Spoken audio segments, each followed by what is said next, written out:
Game number 46 for the Boston Celtics as they welcome the Philadelphia 76ers at TD Garden, a rematch of last week's game in London. Josue Pavone here for CLNS Media, joined by a very familiar voice, Mike Petraglia, who's here to preview this division matchup. Welcome back, Trags. Thanks, Jay Sway. How are you doing? Jay Sway, that's a new one. I've heard a lot, but that's a new one. Jay Sway. How long you been calling me that? I just made it up on the fly. I felt like it. Yeah, that's what I thought. All right. There's the fact that the Celtics. What's that? Yeah, let's see how Thursday night with the Sixers. Nice I'm segue. curious to see this game. Yeah, I'm curious to see this game. Well, does the fact that the Celtics have found themselves playing catch up a lot this season concern you? I mean, they erased a 22-point deficit last week in London, but much like we learned 2 nights ago, they're not always going to be able to complete a comeback when they fall behind. Why do the Celtics continue to face big deficits night in and night out? I think part of that is a product of how much they rely on their three-point shooting. And when they're cold, like they were the other night, they started out ice cold from three-point range, Josue. And, you could tell they were not in offensive rhythm. And I don't want to say it was laziness. Probably it was more they didn't have their legs coming back from London. And obviously they had several practices, as Brad Stevens probably anticipated them not having a lot of legs coming back from London. So he wanted to try and run him and, get, moderate tempo practices to make sure that they had some energy. But I don't care how many practices you have. When you're off for several days and you've played one game in 10 days, like the Celtics have, and you come out against a very up-tempo New Orleans Pelicans team whose offensive efficiency is one of the highest in the NBA, you're going to struggle. And that's what it looked like to me early in that game on Tuesday night at the Garden. Yeah, it seemed like the Pelicans certainly did their homework in terms of trying to make the Celtics more of an outside shooting team and forcing them to take outside shots instead of letting them come inside and get comfortable. You saw guys like Jason Tatum and Jaylen Brown, turn back to becoming just strictly jump shooters instead of driving to the hoop like we saw, night in and night out, especially against, the Philadelphia 76ers. I mean, that game specifically, you saw the Celtics come with a more of a well-balanced attack. Well, what's interesting about that is the 76ers and the Pelicans both have size that could theoretically give the Celtics problems. It's just that the Pelicans are a much more veteran team than the 76ers, who at times just look clueless out there and without a point guard. And that's a big deal. Whereas with, the Pelicans, they had obviously they have Rajon Rondo, but let's not overlook the impact Jrue Holiday had on that game Tuesday night. And those two type of players are what the 76ers, to me, really lack. And you saw that during that game in London, and that's why they really blew that 22-point lead. I mean, yes, they have J.J. Redick, but he's not going to probably play now. He's out for a while after getting injured a couple of days ago, so he won't be in the lineup on Thursday night. But, they have some veterans on that team, but not really in the key places in terms of playmaking. And I think that's where one of the reasons the 76ers blow so many big leads is they don't have a guy in the backcourt who can settle things down, whereas a veteran team like New Orleans does. Philly heads into tonight's game, winners of 3 straight, 7 of their last 9, including an impressive win over the Toronto Raptors, a team that's been playing great basketball lately. What can we expect to see differently in the Sixers' approach from what we saw last week?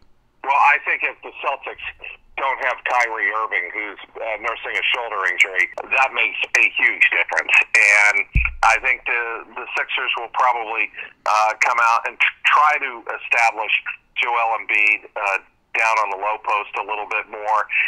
And if you're Brett Brown, I think you want Joel Embiid taking advantage of the Celtics the way Anthony Davis was able to. Granted, they're not the same type of player. They are not the same player, but they do have the same body type, and I think they can mirror, I think Embiid can do some of the things very well that Anthony Davis does, and that's especially getting on the low post and really using his size to create his space around the basket offensively.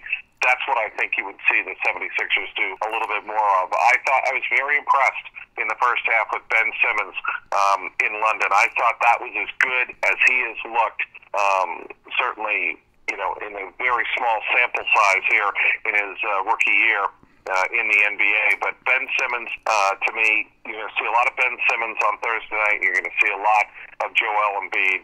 And, I would expect the 76ers to pound it more inside a game that an aspect of the game I thought they gave up on in London. This edition of the Celtics pregame report is brought to you by DraftKings.com. Head over to DraftKings.com. Use the promo code CLNS for a free sign-up with your first deposit and a shot at a share of $10,000 in total prizes. That's DraftKings.com. Use the promo code CLNS and get paid. Trags, Paul Pierce finally gets his night to himself. Isaiah Thomas will not be honored on February 11th. This whole thing is over, finally. According to Pierce, Ainge left it up to him, which is something I feel like he should have done from the beginning. But Thomas, he can wait to see his video tribute another night. Ainge did the right thing here, correct? No question. And I think, it was good of Isaiah to sign off on it on Tuesday night. I thought that was, a classy gesture, though.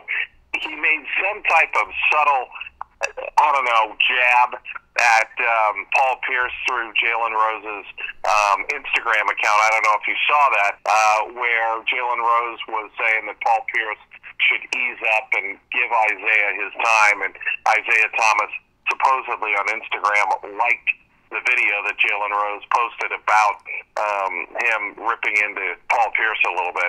I don't know. I mean, I just think this is so much silly drama over, 60 to 90 seconds of video tribute.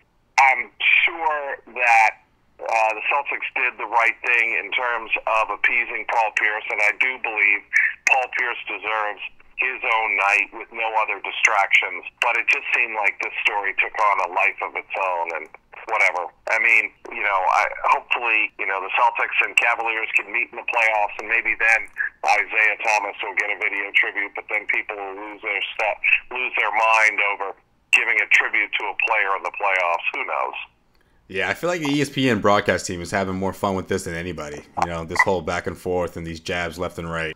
Let's switch topics a bit to a story that happened in the NBA this week. The NBA lost a legend. The passing of JoJo White affected so many in the community, from players who played with him to former Celtics players like Pierce and Rajon Rondo, who built a relationship with the Hall of Famer. What can you tell me about JoJo White, and what's something that you'll always remember about him? Class.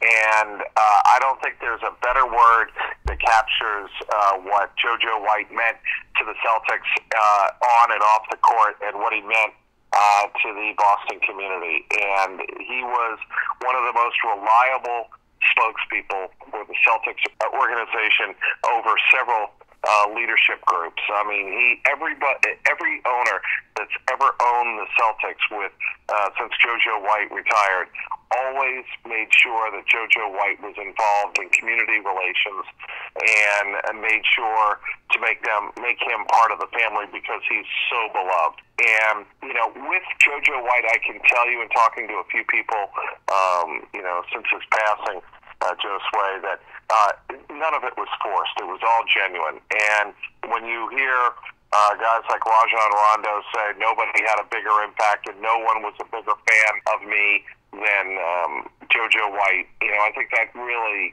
speaks volumes. Coming from a guy like Rondo, who can be very mercurial and very hard to understand and very hard to communicate with, to hear Rondo, give JoJo White that kind of glowing praise really speaks volumes. And the other thing, Danny Ainge, I thought, had a nice tribute on Twitter on Wednesday, talking about how JoJo White would always come up to him and say, "You're doing a great job running the organization. Keep up the good work." That's the kind of class and dignity JoJo White carried himself with in his life. All right, Trags, prediction time. Who wins tonight? I think the 76ers are going to pull this one out. I get that feeling too. I'm basing this on Kyrie Irving probably not playing, knowing he's questionable going into the game with a shoulder injury. I think the Celtics and Brad Stevens, you're in the managing part of the season right now. I mean, you lost the game. You're 34-11. You're still in great shape. You need to get these bodies healthy. Coming up to the trade deadline and looking towards the last couple of months of the year, this team still has a West Coast trip ahead of it. 2 West Coast trips, I believe it is. And so you want to make sure that this team is getting its rest and that everybody is going to be strong heading into the second half of the season. And I think the 76ers have a point to prove. And they were embarrassed in the way they blew that lead in London and had a very long flight home. And I'm curious to see how the 76ers come out on Thursday night, if they have the energy. They already showed me something, Josue, in the way they came back and bounced back against a very powerful Toronto Raptors team and won that game at home. They almost blew that lead in the fourth quarter, too. That just seems to be their MO. But I think the 76ers are going to show us something on Thursday night. All right, he is Mike Petraglia of CLNS Media. You can check out his stuff on clnsmedia.com as well as on Twitter. Give him a follow at Trags on Twitter. That is at Trags on Twitter. He's got you covered for the Celtics, and he's got you covered on the field this weekend, the AFC Championship game between the Patriots and the Jags. Trags got you covered on both ends. Make sure you give him a follow. I'm sure bunch of our listeners are also going to keep a close eye on what's going to go down this weekend. I'll leave that talk to his Twitter account. You guys can check that out. There's a tease for you, Trags. All right, Trags. I'll see you soon, okay, man? We'll talk again. You got it, Josue. Anytime. Thanks, bud. And with that, we wrap up this edition of the Celtics pregame report. Be sure to check out the Garden Report after the game on the CLNS Media's YouTube channel for all the raw and uncut videos from the locker room and the press table, of course, with plenty of reaction from us on the parquet. Check out the Garden Report on the CLNS Media YouTube channel. Weekday shows air on the Celtics Newsfeed channel on iTunes, Stitcher, and the CLNS Media mobile app. For today's Boston Celtics pregame report with Josue Pavone, this is Josue Pavone signing off.